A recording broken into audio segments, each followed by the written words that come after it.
자, 이런 와중에 뭐 직접적으로 이란 문제하고 관련은 없습니다만 거의 1년 넘도록 2년 넘도록 그 공석으로 있었던 주한 미세사 한국에 오게 될 미국 대사가 트럼프 행정부한테서 발표가 됐어요. 근데 매우 위험한 인물, 그동안 절대 오면 안 된다라고 하던 인물이 이 물망에 올랐다고 합니다. 미셸 박 전 하원 의원입니다. 이 사람. 미셸 슈틸이라고 하는데 남편도 공화당의 오래된 이제 정치인이고요. 이 사람이 지금 트럼프 2기 첫 주한 미 대사로 지명이 됐습니다. 그러니까 지명만 된 거지 임명이 된 건 아닙니다. 왜냐면 상원에서 이제 청문회를 거쳐가지고 인준을 받아야 되는 건데요. 중요한 거는, 아마도 이제 상원이 공화당이 다수당이기 때문에, 네. 인준 받는 데는 특별히 문제가 없을 것으로 보입니다. 그래서 이 인사가 만일에 주한 미대사로 오게 되면 아그레망이라 그래갖고 우리나라에다가 이 사람에 대한 인준을 요청한 아그레망을 보내게 돼 있는데 이거를 받아서는 안 된다라는 반대 의견이 나오고 있는 거예요. 애초에 이 사람이 모스탄하고 같이 지금에 있는 이직들, 이른바 전환기를 비롯한 이 이직들이 마치 이 지네들의 한편으로 사실상 한국 총독으로 모시고 싶어서 안달하던 사람입니다. 뭐, 공화당 의원의 출신, 한국 태생의 의원 이런 건 아무 상관이 없는 거고요. 한국에 있다가 일본에서 자라서 미국으로 건너갔다고 하는데 철저한 반공주의자이기도 하고 굉장한 협중주의자, 중국 반대론자입니다. 그리고 마가 세력하고 긴밀한 연관이 돼 있고 특히 이 사람이 이스라엘 시온주의자라는 거예요. 그래서 이 사람이 연간 25만 불 이상의 그 시온주의 로비 단체인 AIPAC라고 하더라고요. 요게 이제 대표적인 이스라엘의 극우 로비 단체인데 여기에서 연간 25만 불의 후원을 받고 있을 만큼 완전히 이스라엘 편에 쩌들어 있는 자라는 거죠. 미국 이스라엘 공공정책위원회라는 에이펙이라는 곳은 미국 내에서 가장 큰, 가장 돈이 많은 로비단체로 속합니다. 여기는 유대인들이 자발적으로 만든 로비단체인데요. 그래서 이스라엘 정부와는 상관이 없다라고 얘기를 하지만 실질적으로 이스라엘 정부의 입장을 대변해서 미국 정치인들을 상대로 엄청난 로비 자금을 뿌려가면서 이스라엘의 유리한 정책 결정이 날 수 있도록 실질적인 로비를 하고 있는 단체고요.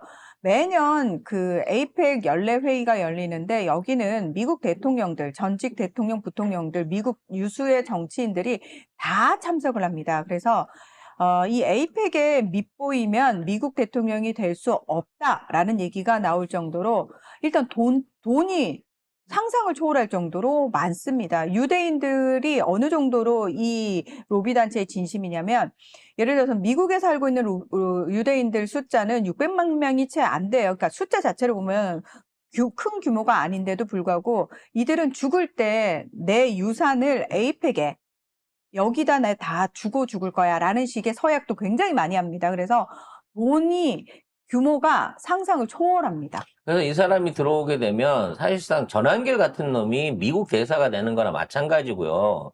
그럼 동북아 안에서의 균형 외교라든지 우리가 추진하고 있는 전자권 추진이라든지 미국이나 이스라엘에 대한 현재 불합리한 행위에 대한 항의 이런 것들이 전부 다 막히게 되거나 이걸로 인해서 국내에서 충돌을 일으킬 가능성이 높아요. 물론 뭐 일부 시각에서는 우리가 2년 전 대한민국 아니야. 지금 만일에 와서 미 대사가 함부로 이런 식으로 하면 우리나라하고 미국 관계를 오히려 해치는 쪽이 되니까 오히려 미국 쪽에서 그렇게 안 시킬 거야라는 정말 그 뜨뜻미지근한 어떤 이론들도 있습니다만 애초에 분란의 뿌리가 될 수 있는 이 주한미 대사를 우리 쪽에서 받아들일 이유가 없는 거죠. 저는 사상 최초로 우리 외교부가 이 아그레망을 승인하지 않는, 거부하고 되돌려 보내는 어떠한 어떤 그 경고성 행위가 저는 필요하다고 봅니다. 그리고 이건 매우 감정적이고 한국한테 일종의 그걸 뭐라 그럴까요? 트럼프의 목리 같은 인사라고 생각을 해요. 근데 이게요, 원칙적으로는 아그레망을 할 수 있습니다. 하는데 문제는 이거는 저 나라하고 우리가 외교적으로 아주 큰 충돌을 하겠다라는 걸 불사하고 하는 거거든요. 정부 쪽에서 지금 현실적으로 그걸 하기는 쉽지 않습니다. 왜냐하면 그래 얘 싫어? 그럼 얘보다 더하네. 고든창이라든지 모스탄이 올 수도 아이씨, 있어요. 더 악질인 애들이 지금 순서를 대기를 타고 있는 상황입니다. 그렇기 때문에 그러면 우리 정부 차원에서는 어서 옵쇼 할 수는 없어요. 근데 중요한 거는 우리가 내부적으로 여론을 만드는 게 중요하다는 거예요. 이 사람 위험하다. 이 사람은 한미동맹을 해칠 사람이다. 그리고 지금 우리 정부에 도움이 되지 않기 때문에 우리 국민들이 이 사람을 굉장히 싫어하고 원하지 않는다라는 여론이 이렇게 들불처럼 일어야 되는 거고요. 근데 우리의 여론만 가지고, 우리의 반대 의견만 가지고, 저 트럼프의 목리나, 그걸 꺾을 수는 없어요. 근데 중요한 건 이 여자가 한국에 들어와가지고 난 미국 대사인데? 라고 하면서 모든 걸 다 이렇게 분탕질을 치려고, 예를 들면 야 윤석열에 대해서 왜 그렇게 해? 라는 식으로 하거나 또는 극우들 만나가지고 뭔가를 하려고 하는 거에 대해서 전환길 만나가지고 네, 거기 정광훈 유튜브 만나고 전환길 만나고 이런 식에 대해서 우리가 굉장히 거부 반응부터 시작해서 반대 입장, 엄청나게 비판 입장을 계속 내야 된다라는 거예요. 다시 그래서 집어넣어야 되는데 진짜. 그걸 못하게끔 만들어야 된다는 겁니다. 자, 이런 와중에 AIEA 총장이 우리나라 IAEA 총장이 AI 시대니까 제가 IAEA 총장이 방한을 해갖고 우리가 지금 핵잠 도입 진행 과정이 있는데 이게 핵 확산 아니냐라는 식으로 딴지를 걸고 나섰습니다. 이건 역시도 내정 간섭이거든요. 물론 IAEA가 핵환사 금지에 대한 노력들을 하는 건 맞습니다만, 아니, 그럴 것 같으면 북한이나 파키스탄, 방글라데시, 이란 같은 나라는 왜 그런 직접적인 항의나 행동을 안 하다가 지금 우방국인 대한민국, 지금까지 철저하게 핵확산 금지를 지켜왔고 앞으로도 하겠다는 우리한테 와서 이런 얘기를 꺼내는 것일까? 매우 기분 나쁜 상황이거든요. 저는 뻔히 보이는데요. 라파엘 그로시 국제원자력기구 사무총장이 우리나라에 들어왔잖아요. 근데 얘가 어떤 애입니까? 얘가 일본이 핵 오염수와 관련해가지고 그건 문제 없어. 심지어 조작된 보고서인 줄 알면서도 근데 모른 척 그때 하잖아. 일본으로부터 이 사람이 엄청나게 100만 불을 받았다라고 후원을 얘기했잖아요. 받았다는 얘기가 있었죠. 자, 그러면 얘가 우리나라에 왜 들어왔겠냐는 거예요. 자, 일단 라파엘 그로시가 유엔 사무총장이 되고자 하고 있습니다. 와, 지금 이제 중남미에서 사무총장이 나올 때인데 그때 룰라 브라질 대통령은 칠레의 전 대통령을 지지해달라고 룰라 대통령이 모두 발언해서 공식적으로 얘기를 했었잖아요. 이제 근데 남미 순서니까. 근데 라파엘 그로시하고 그 칠레 전 대통령 같은 경우에는 민주추사거든요. 근데 이 두 사람이 붙었어요. 자, 그러면은 사실 칠레 정부가 지금 우파 정부기 때문에 우리는 그 대통령 지지 안 한다라고 얘기를 했어요. 지네 대통령 출신인데도. 그래서 라파엘 그로시가 우리나라를 이렇게 들어와서 압박하는 이유가 뭐냐면 야, 돈을 내든 나한테 로비 자금을 주든지 아니면 유엔 사무총장에 나한테 힘을 실어주든지. 제가 봤을 때는 그 목적이 있다는 거예요. 근데 너무 지금 본인이 국제원자력기구 사무총장으로서 너무 좋은 명분이 있는 거잖아. 그래서 우리가 분명히 얘기했잖아. 20% 이상 농축 원료 안 쓰고 심지어 미국이나 프랑스에서 사오겠다고. 그리고 심지어 사후 제처리도 안 하겠다는데 왜 이런 얘기를 하냐는 거지. 물론 우리나라는 지난 35년 동안 핵발전소를 돌려서 그 남아있는 연료봉들만 제철해도 15,000개가 넘는 핵폭탄을 만들 수 있는 원료가 있기는 해. 그러니까 감시를 해야 되는 건 이해를 하겠지. 하지만 하려고 했으면 진작에 할 수 있었는데도 불구하고 우리는 안 하고 있단 말이야, 지금도. 그러면 할 이유와 명분을 안 만들려면 우리를 자극하지 말아야 되는데 지금 와가지고 핵폭탄을 만들겠다는 것도 아니고 원자력 엔진 한번 돌려보겠다는데 그 연료봉 문제를 자기 권한이니까 이렇게 시비를 음. 건다는 게 이건 어떻게 봐도 월권이라는 거야. 반대로 거꾸로 북한에 대한 핵 고도화를 계속 경고하고 있어요. 지 입으로 그래. 우리나라는 하지 말라 그러면서, 야, 북한 요새 보니까 몇십 개 핵탄두도 있는 것 같은데, 그러니까. 그거 두세 배로 늘리려고 하는 것 같더라? 이거 뭐지? 그러면 북한을 쫓아가서 규탄을 하고, 북한 내에 사찰을 받으라고 요구를 하든가, 네 권한을 갖고 북한에 대한, 지금에 있는 핵 농축에 대한 그 의심을 불식시킬 수 있는 사찰을 하든지 거기에 대한 제재를 하든지 이런 얘기를 해야 되는데 내가 여기서 니네 그거 시비 걸면 니네들 원자력 잠수함 못 만든다? 라는 이유로 가갖고 우리만 두들기고 있다는 거죠. 그러니까 목적이 그거라니까요. 그러니까 그걸 이용해가지고 이제 어차피 본인 유엔 사무총장으로 후보 등록한 상태거든요. 껄베이들 다 와가지고 돈 내놓으라고. 아유. 예전에 윤석열 같으면 앱다 너 이거 집어가라고 한 1,000억 집어줬을지 모르지만 이재명 정부는 이제 그렇게 하지 않습니다. 실질적으로 핵 확산 금지 조약 지금 미국도 안 들어있고, 러시아도 안 들어있고, 중국도 안 들어있어요. 근데 우리가 왜 그거를 계속 지켜야 되죠?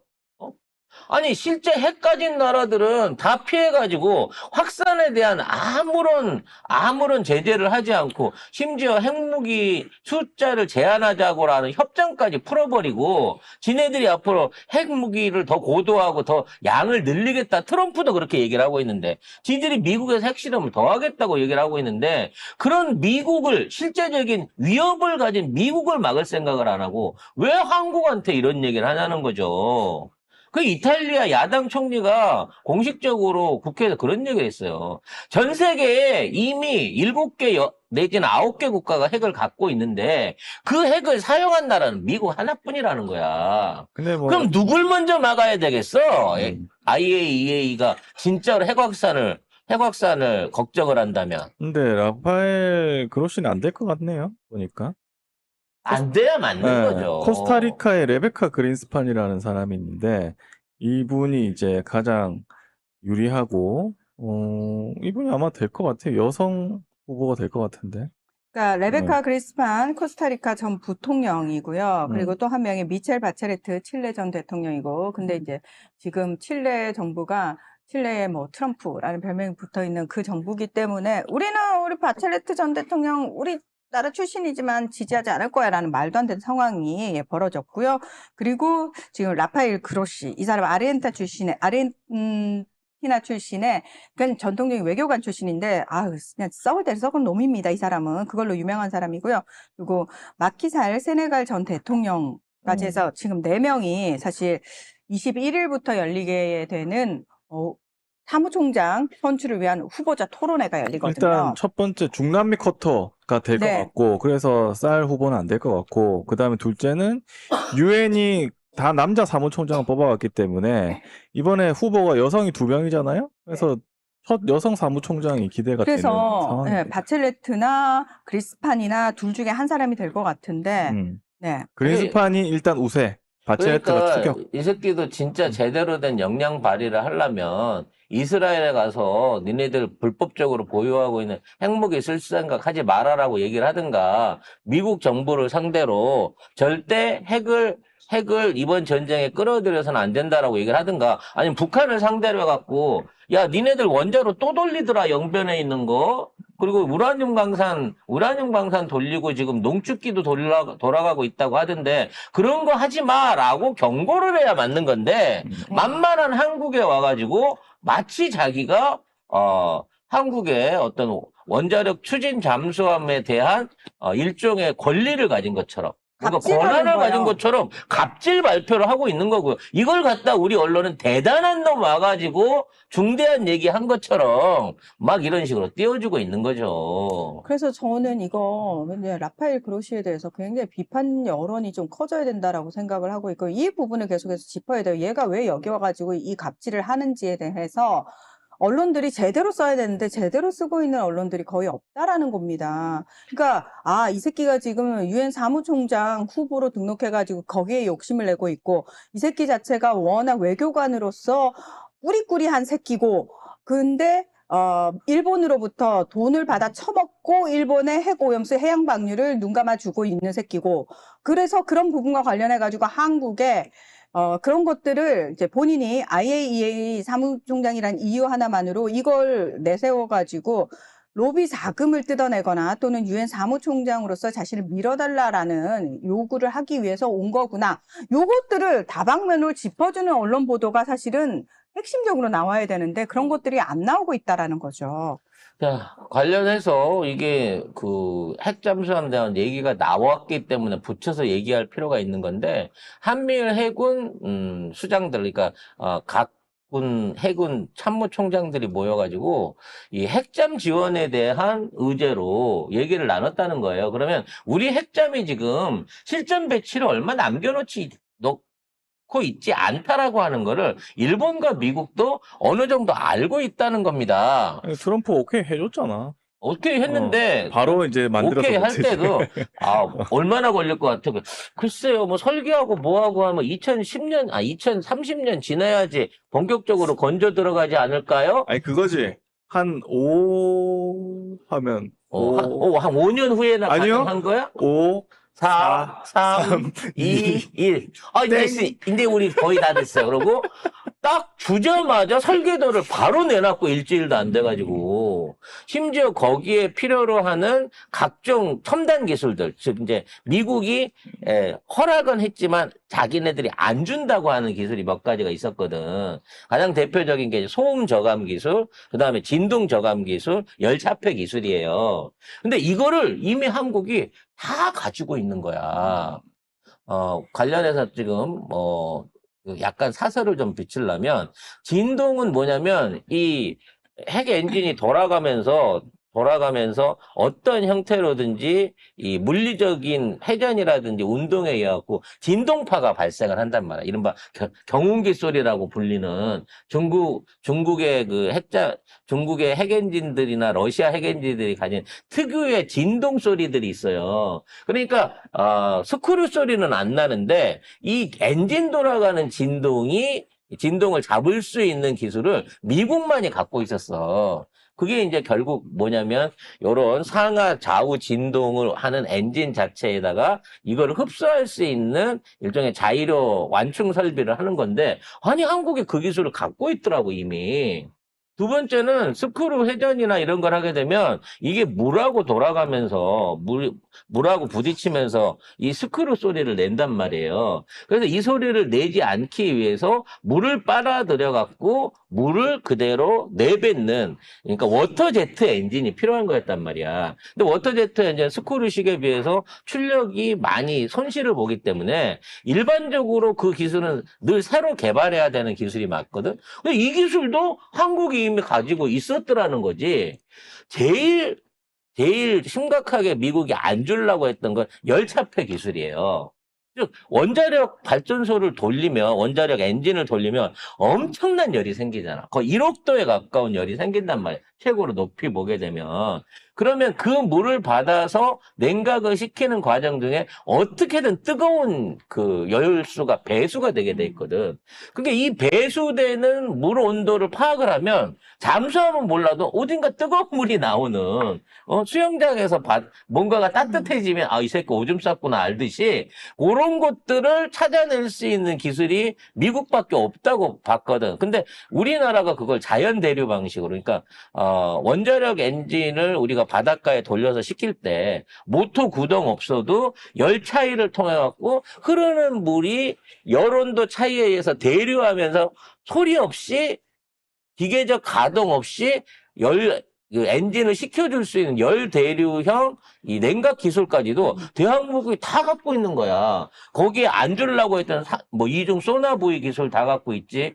그리고 암호 통신 기술 다 갖고 있지. 심지어는 설계도로 갖고 있으면서 기존에 있는 디젤 엔진을 개조해 갖고 핵 추진 엔진으로 바꿀 수 있는 기술까지 다 갖고 있더라는 거지. 심지어 3,000톤짜리 만든다고 거짓말 해놓고 3,900톤짜리. 실제적으로는 4,800톤짜리 잠수함을 설계하고 지금 만들고 있는 거야. 그 잠수함의 특징은 뭐다? 우리가 가장 가지는 파괴적인 무기 현무5에 수직 발사관이 들어갈 수 있는 그 정도의 사이즈의 잠수함을 이미 설계해서 보여주는 거야. 그러면 야 이거 사이즈가 큰데? 이거 몇 톤이냐고. 아 우리 이거 3,000톤급이야. 몇 톤인데? 아니 공차로 3,900톤.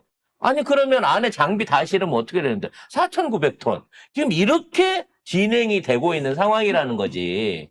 근데 아직 배가 만들어지지도 않았는데도 불구하고 운영 노하우에 대한 전수와 연합작전에 대한 분담까지를 같이 얘기하고 있다라는 거는 이것도 아무리 그래도 2, 3년 안에 실전 배치가 끝난다는 거예요. 심지어 거기에다가 MRO 이러한 잠수함 장비들을 수리할 수 있는 MRO 기술을 유지보수 정비, 유지보수 MRO. 정비를 미국 거나 아니면 미국 것도 같이 해줘라. 니네 것만 고치지 말고 니네 것만 만들지 말고 우리 것도 보수해줘라는 얘기까지도 하고 있다는 거죠. 즉 우리 국민들이 알고 있는 것보다 우리나라의 잠수함 기술과 지금 잠수함 제작에 대한 진행 사항은 훨씬 더 빠르게 가고 있는 거고요.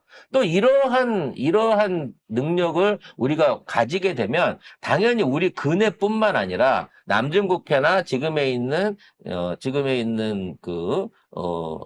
아라비아 반도 앞까지도 우리 상선이 가고 우리나라 선적의 배들이 지나다니는 데는 어떤 형태로든지 출전해가지고 거기에서 보호 임무라든지 경계 임무를 할 수 있는 이 정도의 대양 해군, 대양 잠수함을 운영하기 위한 노하우를 본격적으로 지금 배워나가고 있다는 거야.